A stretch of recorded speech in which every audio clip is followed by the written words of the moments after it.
السلام علیکم ورحمۃ اللہ وبرکاتہ۔ اعوذ باللہ من الشیطان الرجیم، بسم اللہ الرحمن الرحیم۔ وَقَالَ رَبُّكُمُ ادْعُونِي أَسْتَجِبْ لَكُمْ إِنَّ الَّذِينَ يَسْتَكْبِرُونَ عَنْ عِبَادَتِي سَيَدْخُلُونَ جَهَنَّمَ دَاخِرِينَ۔ جی ناظرین، آج ہم جس حوالے سے گفتگو کرنے جا رہے ہیں وہ یہ ہے کہ آپ نے دیکھا ہوگا بریلوی مکتب فکر کے مولویوں کی طرف ان لوگوں نے ہمیشہ عوام الناس کو گمراہی کے رستے پر ہی چلا کر رکھا۔ شاید میرے علم کے مطابق ان کی ڈیوٹی لگی ہوئی ہے کہ آپ نے عوام الناس کو گمراہی کے رستے پر چلا کر رکھنا ہے، اور ان لوگوں نے ہمیشہ اپنے بزرگوں کا دفاع کیا اور اپنے بزرگوں کو خود ہی یہ ہواؤں میں اڑاتے بھی ہیں، بلکہ اپنے بزرگوں کی چار پائیاں بھی اڑا دیتے ہیں ہواؤں کے اندر۔ تو اللہ میری توبہ، استغفر اللہ، اور یہاں تک کہ اپنے بزرگوں کو اڑا دیتے ہیں۔ اور حیرانگی والی بات یہ ہے، دکھ والی بات یہ ہے کہ اللہ پاک نے ان کو عقل بھی دی ہے، شعور بھی دیا ہے، سمجھ بھی دیا، لیکن استعمال نہیں کرتے۔ ایک بزرگ کو ہواؤں میں اڑاتے ہیں، پھر ان کو یہ نہیں سمجھ میں آتے کہ جب وہ ہواؤں میں اڑتا ہے تو نیچے لوگوں کی عزتیں، مائیں بہنیں جو گھر میں ہوتی ہیں، پھر ان کی نظر نہیں پڑتی ہوگی۔ استغفر اللہ، معاذ اللہ، سمجھ نہیں آتی ان لوگوں کی۔ تو خیر ناظرین، میں آپ کو مفتی حنیف قراشی کی پہلی ویڈیو دکھاؤں گا، اس کے بعد ان کی محفل کے اندر جو میں کیا جملہ بولوں، جوتے پڑے ہیں، جو بھی ہوا ہے وہ بھی ہم دیکھیں گے، پھر انشاءاللہ ناظرین آگے ہم بھی گفتگو کریں گے۔ آئیے ناظرین مل کے ویڈیو دیکھتے ہیں۔ یہ حافظ ذابی عالم اسلام کی وہ شخصیت ہے کہ ہم لوگ جو حدیث کو صحیح اور ضعیف کہتے ہیں اس کی بنیاد ہوتی ہے راوی کے حالات پر، کہ اس کا راوی کیسا تھا، اس کے حوالے زندگی کیسے تھے۔ اب اس راوی کی چھان کھڑک کرنے والا کون ہے؟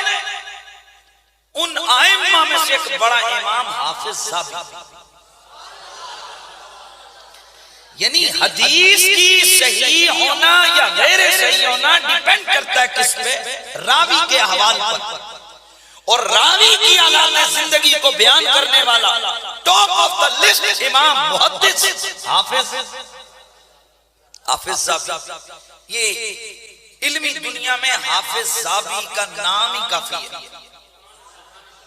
ابن جوزی کا نام ہی کافی ہے، ابن خلقان کا نام ہی کافی ہے، ابن تیمیہ کا نام ہی کافی ہے۔ یعنی علمی دنیا کے اندر جو حدیث کے ساتھ بالخصوص شغف رکھنے والے لوگ ان کو پتا ہے کہ یہ کون لوگ ہیں، ان کی وجاہت علمی اور ان کے اقدار کیا ہے اسلامی تاریخ کے اندر، اور حدیث کے فن میں ان کی کتنی بڑی خدمات ہیں اور کیا نام ہے ان کا۔ وہ کہ ابن تیمیہ صاحب نے کچھ ایسے تفردات ان سے صادر ہوئے جس کی وجہ سے وہ متنازع شخصیت بن گئے، لیکن حافظ ذابی اور اس طرح کی جو شخصیات ہیں، ابن جوزی جیسی ہستیاں آج بھی دنیا علم کے یہ بے تاج بادشاہ نظر آتے ہیں۔ حافظ ذابی، ان سے پوچھا گیا کہ آپ شیخ عبد القادر جیلانی کو کیا کہتے ہیں؟ تو العبر فی خبر من عبر جلد 3 پیج نمبر 36، اس پہ کہتے ہیں شیخ العصر، قدوۃ العارفین، صاحب المقامات والکرامات، انتہا الیہ التقدم فی الوعظ والکلام علی الخواطر۔ فرماتے ہیں عبد القادر جیلانی کون ہے؟ زمانے کا امام، قدوۃ العارفین، عارفوں کا بادشاہ، صاحب المقامات والکرامات، صاحب کرامت و مقامت، یعنی اعلیٰ مقام پہ فائز ہستی، انتہا الیہ التقدم فی الوعظ والکلام علی الخواطر، اور دلوں پر جس ہستی کا کلام جا کے سب سے پہلے اثر انداز ہوتا ہے، وعظ اور کلام کا امام عبد القادر جیلانی۔ اور یہی علامہ حافظ ذابی، اور اس کے علاوہ ابن تیمیہ، اس سے پوچھا گیا کہ عبد القادر جیلانی کون ہے؟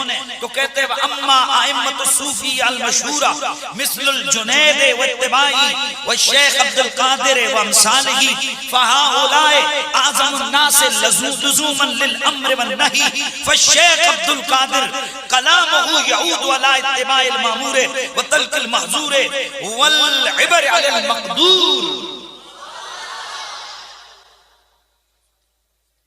یہ ابن تیمیہ جیسا بندہ جو صوفیوں کا رگڑا لگاتا نظر آتا ہے، ابن تیمیہ جیسا بندہ یہ کہتے ہیں جناب یہ جو صوفیاء کے مشہور ائمہ ہیں جس طرح حضرت جنید بغدادی ہیں ان کے ماننے والے ہیں، شیخ عبد القادر جیلانی ہیں، اس جیسی ہستیاں، یہ ہاؤلائے اعظم الناس لزوما للامر والنہی، امور و نواہی میں سب سے زیادہ لوگوں میں عمل کرنے والی یہ ہستیاں ہوتی ہیں۔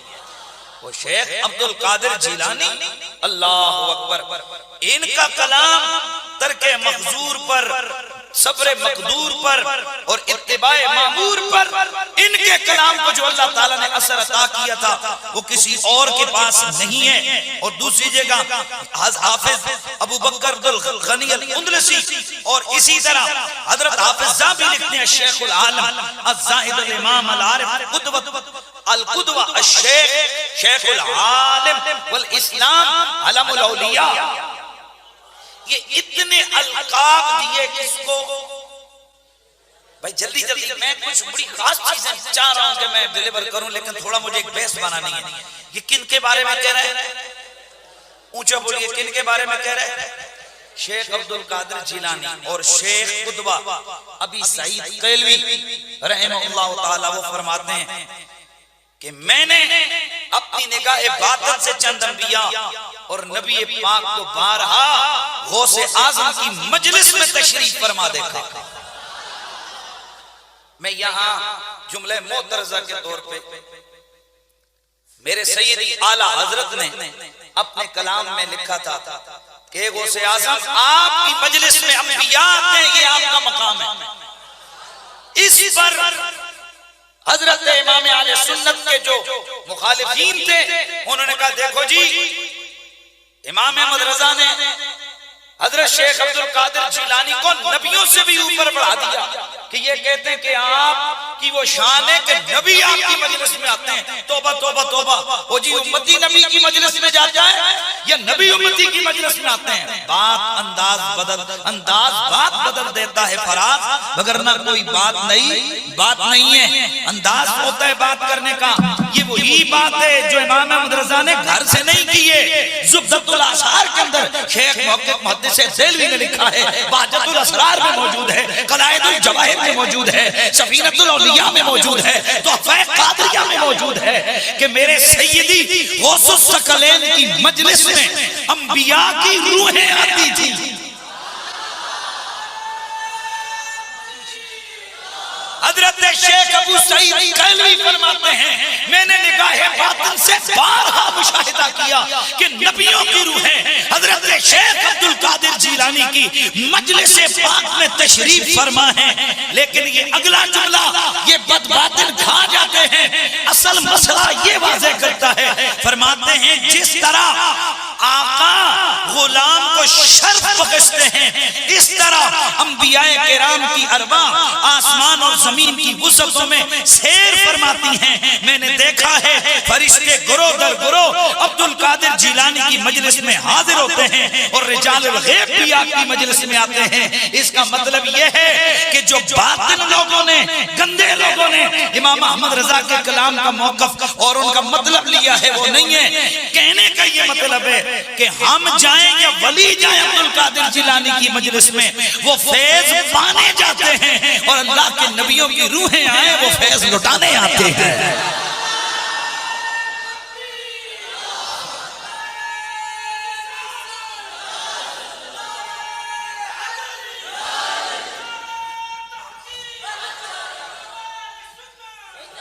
بیٹا میں نے کتنے جمعے ہو گئے میں کہہ رہا ہوں نعرہ لگانے کا شوق ہوتا ہے، نعرہ غوثیہ کو کیوں چھوڑ رہے ہیں؟ جب ہماری مجلس غوث پاک کے نام پہ تو آپ کو بس ایک ہی نعرہ غوثیہ لگائیں، نعرہ غوثیہ۔ بھائی ابھی جو ہے نا صرف نعرہ غوثیہ لگے، میری پوری تقریر میں صرف نعرہ غوثیہ لگا۔ ٹائم بھی اس میں ہے، ٹھیک ہے، اللہ کی توحید رسالت ہمیں، لیکن جس ہستی کے آج ہم گیت گا رہے مناتے میں میرے آقا کا ذکر ہونا، نعرہ غوثیہ، پھر آواز ہے نعرہ غوثیہ۔